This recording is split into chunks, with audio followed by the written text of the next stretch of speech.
Warahmatullahi wabarakatuh dan selamat sejahtera. Hari ni kita nak sambung perbincangan kita berkenaan dengan buku teks Sains tahun 6 KSSRC Makan. Okey. Kalau sebelum ni kita dah sampai membincangkan tentang kemahiran proses sains sehingga muka surat 7. Jadi hari ni kita mula dengan eksperimen muka surat 8. Tapi eksperimen ni kalau kita lihat dia adalah rangka eksperimen sahaja.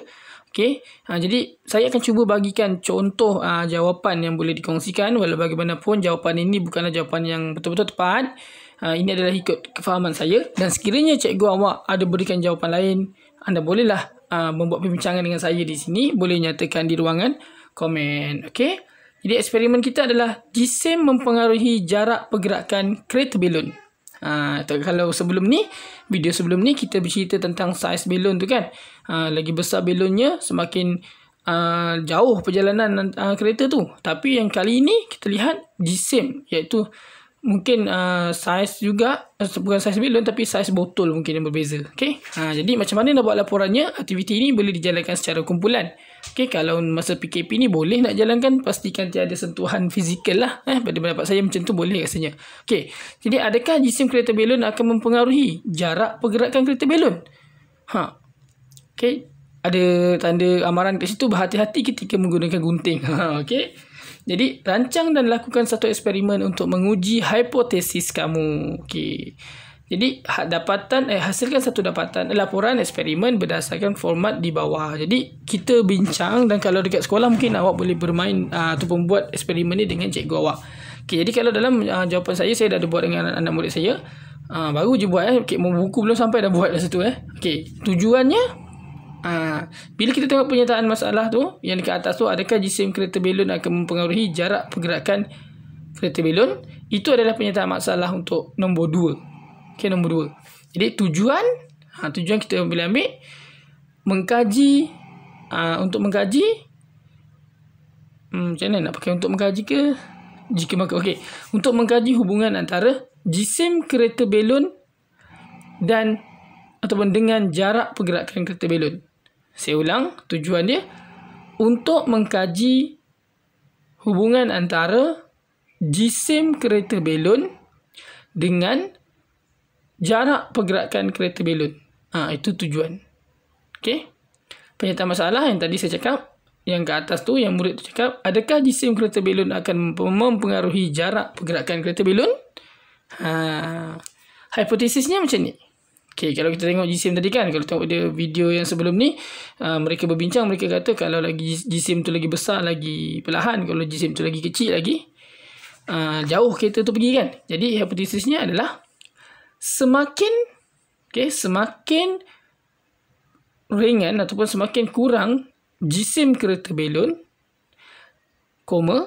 semakin kurang jisim kereta belon, semakin jauh jarak pergerakan kereta belon. Saya ulang, semakin kurang jisim kereta belon, semakin jauh jarak pergerakan kereta belon. Itu adalah hipotesisnya. Okey, macam mana pula dengan pemboleh ubah?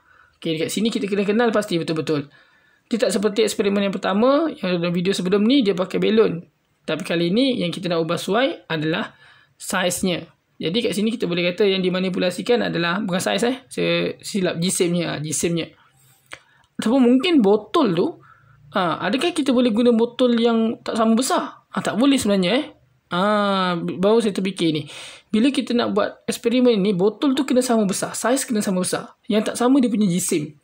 Mungkin dalam tu kita letak batu ke apa ke. Jadi pemboleh ubah yang dimanipulasikan adalah jisim kereta belon. Jisim kereta belon. Mungkin dekat dalam kereta belon tu kita tampalkan dengan pemberat 50 gram, pemberat 100 gram, pemberat 200 gram mungkin Dan yang bergerak balas adalah jarak yang dilalui oleh kereta belon. Dan yang dimalarkan ataupun yang ditetapkan, yang kita nak ubah adalah saiz kereta belon. Sebab tu saya kata tadi, dimanipulasikan kita tak boleh cakap saiz kereta belon. Kita fokus pada jisim. Okay, bila ada jisim kita kena timbang lah kereta tu mesti sama berat, mesti berbeza berat dia ataupun jisim. Nak sebut berat tak boleh, jisim lah. Jadi yang dimalarkan tadi adalah saiz kereta belon. Okay, dan juga saiz belon yang ditiup. Okay, itu kena dimalarkan. Saiz belon kena sama kali ni. Okay. Saiz kereta pun sama. Yang tak sama tadi adalah dia punya jisim. Alright. Okey, kemudian banyak lagi lah yang dimalarkan yang kita boleh buat. Okey. Alat dan yang kelima, alat dan bahan dia gunting, pita pelekat, pembaris, botol plastik, 4 keping penutup botol plastik, 1 batang penyedut minuman boleh lentur, 2 batang penyedut minuman tidak boleh lentur, 2 batang lidi sate, 12 belon dan 12 keping duit shilling 10 sen. Maksudnya pemberat tadi mereka menggunakan duit shilling 10 sen. Ada 12, mungkin mereka letak 4 ataupun 2, 4 dan juga 6. Mungkin dalam kereta belon tu dia letak 2 duit 10 sen, 2 biji. Yang satu lagi tu dia letak 4 biji dan satu lagi dia letak 6 biji. Okay, jadi 24 tambah 6 12 lah kan. Itu cara dia. Okay, jadi langkah-langkahnya kita tulislah. Yang pertama, hasilkan 3 buah kereta belon yang sama saiz dan juga sama segala-galanya samalah, sama saiz lah kita cakap. Kemudian masukkan 2 duit shilling 20 sen, 2 keping duit shilling 20 sen ke dalam kereta pertama, 4 keping duit shilling 10 sen di dalam kereta kedua dan 6 keping duit shilling 10 sen dalam kereta ketiga. Okey. Kemudian lepaskan kereta pada landasan dan jarak untuk kereta berhenti dicatatkan ataupun jarak perjalanan kereta dicatatkan. Okey, jarak perjalanan kereta dicatatkan. Okey, kemudian data dia. Masa data ni kita buat kotak. Kita buat kotak dan kita tengok samakan macam yang ni. Saya tunjuk samakan macam ni. Yang dalam video ni tadi, dalam muka surat sebelumnya ni. Kita buat kereta belon dan juga jarak. Tapi kereta belon tu kita tulis lah. Kereta belon A, B, C ke. Yang A tu yang ada 2 shilling, B tu yang ada 4 shilling, C tu yang ada 6 shilling. Okay. Dah siap kita buat dah jadual tu. Kemudian dia suruh kita mentafsir data. Bila kita tafsir data, kita buatlah graf ke, kita buat ke carta. Kalau macam ni kita sesuai buat apa? Mungkin kita boleh buat carta palang. Okay, kita buat carta palang. Carta palang tahu? Carta palang tu kalau kat matematik tahu kan? Dia ada palang-palang 1, 2, 3, 4. Kita buatlah kereta A, kereta B, kereta C. Kereta A, B, C tu kita berada dekat paksi X yang mendata. Yang menegak kat atas tu kita buat jarak yang dilalui. 2 cm ke, 4 cm ke, 6 cm ke. Okay, jadi kita akan dapat lihat nanti. Kita lukiskan carta palang tu menjadi satu data yang telah ditafsirkan. Kemudian kita tulis kat situ. Kereta A paling laju, kereta B yang mana satu paling laju lah kan. Kita tulis kat situ. Itu adalah mentafsirkan data. Okay, bila mentafsir data ni, yang penting kita nak data tu bila kita lihat dalam bentuk yang baru, dia lebih mudah untuk kita faham. Terus dapat jawapan macam itulah. Okay. Kemudian kesimpulan hipotesis diterima ke tidak diterima. Hipotesis saya tadi, semakin kurang jisim semakin cepat, semakin jauh jarak perjalanan antara jarak perjalanan kereta mainan. Kan, jadi diterima ke tidak? Kalau diterima, kita garis diterima. Kalau awak buat eksperimen tiba-tiba duit shilling yang lagi banyak tu lagi jauh pula perginya, awak tulis tidak diterima. Jadi nyatakan kesimpulan. Kalau diterima, salin balik semula kesimpulan tadi. Apa kesimpulan? Salin balik semula hipotesis tadi. Apa tu hipotesis tadi?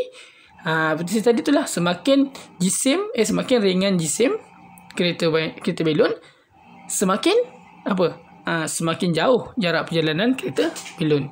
Tapi kalau tiba-tiba tak diterima, memang salah awak dah buat eksperimen tu, walaupun logiknya dia jauh, tapi rupa-rupanya bila pakai yang berat lagi jauh, awak terpaksa dah tulis tidak diterima. Dan kesimpulannya awak tulis semakin bertambah jisim kereta belon, semakin jauh perjalanan kereta belon. Okey, walaupun tak apa nak logik, tapi itulah eksperimen. Okey, apa data yang awak dapat, itulah yang awak tulis. Sebab kita dalam sains, kita perlu jujur dalam mencatat data. Ini laporan ini merangkumi 1.1 sehingga 1.1.12 kemahiran proses sains. Okey. Alright, jadi kita pergi kepada muka surat seterusnya. Setelah yang tadi tu Okey, jadi muka surat seterusnya, muka surat 9 adalah cerita tentang aktiviti dia, air ajaib. Aktiviti ini boleh dilakukan secara berpasangan. Okey, alat dan bahan dia 2 biji gelas jernih yang sama saiz, sarung tangan ketuhar, sekeping plastik keras, air sejuk, air panas, 2 jenis pewarna makanan yang berbeza-beza. Kena pakai pewarna makanan lah. Okay, macam mana cara nak buat dia? Berhati-hati ketika menggunakan air panas. Ni boleh buat kat eksperimen kat sekolah ataupun awak boleh juga buat kat rumah dengan kawan awak. Tapi pastikan ada orang tua yang lihat kerana kita gunakan air panas. Okay, langkah-langkah yang pertama, labelkan setiap gelas sebagai A dan B. Isikan air sejuk ke dalam gelas A dan air panas dalam gelas B. Kemudian kita titiskan pewarna merah ke dalam gelas A tadi yang air sejuk dan pewarna hijau dalam gelas B yang air dia panas. Kemudian kita kacau rata setiap larutan tu. Maka bila dah cantik macam tu kan, letakkan sekeping kertas plastik keras di atas gelas B dan tekan kepingan itu dengan menggunakan sarung tangan. Kita tekan dekat air dia tu. Okay, kemudian apa jadi? Terbalikkan gelas B. Kenapa kita tekan tadi? Sebab nak bagi dia melekat lah tu kan. Okay, kemudian kita balikkan gelas B dan letakkan dekat atas gelas A. Pastikan kedudukan tu berada dalam gambar seperti dalam gambar nombor 5 ni. Dan kemudian kita tarik kepingan plastik keras tu secara perlahan dan lakukan pemerhatian. Kita tengok apa jadi. Awak rasa apa jadi? Okay, jadi soalan dia, kalau nak jawab soalan ni kena buat eksperimen dulu. Okay, tapi saya jawab ni tak semestinya betul saya jawab ni mungkin ada berdasarkan daripada pengalaman lampau saya lah. Okay. Soalan yang pertama, apakah yang dapat kamu perhatikan berdasarkan aktiviti yang dijalankan? Jelaskan. Jadi pemerhatian kita, maksudnya kita gunakan kemahiran proses sains memerhati. Apa yang kita dapat perhatikan adalah apa? Campuran apa tu? Warna hijau dan warna merah bercampur. Kan? Warna hijau dan warna merah bercampur. Okey. Kalau kita jelaskan, maksudnya bila kita jelaskan, kita lihat kat sini, apa yang berlaku sebenarnya adalah berlaku resapan. Resapan air berwarna. Okey. Itu yang saya punya jawapan lah. Okay, B. Kedua, apakah kemahiran proses sains yang terdapat dalam aktiviti ini? Kemahiran apa yang kita dapat kat sini? Senangnya kita memerhati lah tadi kan. Kita memerhati. Jadi kita kemahiran proses sainsnya adalah memerhati. Ada lagi, kalau ada lagi boleh bincang dan boleh nyatakan di ruangan komen dan bolehlah kongsikan dengan cikgu awak di sekolah. Okey. Okey, ini barang kumis 1 bulan 1 bulan 1, 1 bulan 1 bulan 3, 1 bulan 1 bulan 5, 6, 9, 10, 11 dan 12. Jadi apa yang dinyatakan kat bawah tu maksudnya itulah kemahirannya. You lupa pula ni kena eksperimen. Jadi ini adalah mengeksperimen. Dan sebelum kita tarik kertas tadi, kita ada ramal kan, agak-agak apa jadi. Mungkin kita buat ramalan. Jadi muncul ramalan. Sebelum kita mulakan eksperimen pun kita ada boleh buat hipotesis. Kita kata sekiranya kita selangkupkan dan kita tarik, nanti dia akan air berwarna akan masuk, akan meresap ke hijau, akan meresap ke merah, ke merah akan meresap ke biru ke. Itu semua adalah ramalan dan juga hipotesis. Banyak sebenarnya yang kita buat kemahiran proses sains ni dalam aktiviti yang sangat simple ni. Jadi kalau nak tahu jawapan paling tepat tu yang kat bawah tu. Ni nampak ni. 1 bulan 1 bulan 3, 1 bulan 1 bulan 1 bulan 3, 5, 6, 9, 10, 11, 12. Okey. Itulah yang awak carilah kat senarai tu. Itulah jawapan dia. Okey. Alright. Kemudian kita pergi kepada santai sains. Satu lagi. Aktiviti pada muka surat 10. Kincir botol. Okey. Hasilkan kincir botol dengan menggunakan gunting, pita pelekat dan botol plastik. Okey. Langkah-langkah dia. Berhati-hati ketika menggunakan gunting. Nampak? Bagusnya buku baru ni sebab setiap kali kita gunakan benda yang berbahaya, dia akan beri peringatan kepada kita. Jadi jangan sampai kita melakukan kesilapan. Okey, kebayaran manipulatif tu. Okey. Yang pertama untuk kincir angin, kita ukur 10 cm dari bahagian bawah botol dan guntingkan. Okey, pastikan botol tu kita ukur agak-agak 10 cm macam dalam gambar tu, kita potong dia. Potong dua. Okey. Jadi ukur 8 cm dan gunting sekeliling botol secara menegak. Maksudnya kita dah potong 10 cm daripada bawah botol ke atas botol. Bakinya nanti bila kita potong daripada tengah tu 8 cm, ada baki 2 cm lagi kat bawah. Kan? Maksudnya nanti dia boleh mencapah lah. Dia tak ada gunting sampai habis. Kemudian yang ketiga, lipat setiap bahagian yang telah digunting ke arah luar untuk membentuk bilah kipas. Set 1 cm tadi, kan 8 cm tadi panjang tu kita potong. Kita ambil lah 1 cm 1 cm. Kemudian kita tarik kan, membentuk bilah kipas macam ni. Kemudian hiaskan bilah kipas dengan menggunakan pita pelekat yang berwarna. Kita tahu lah kalau nak colour susah kan, kita tampal lah kat botol tu. Kan cantik merah hitam.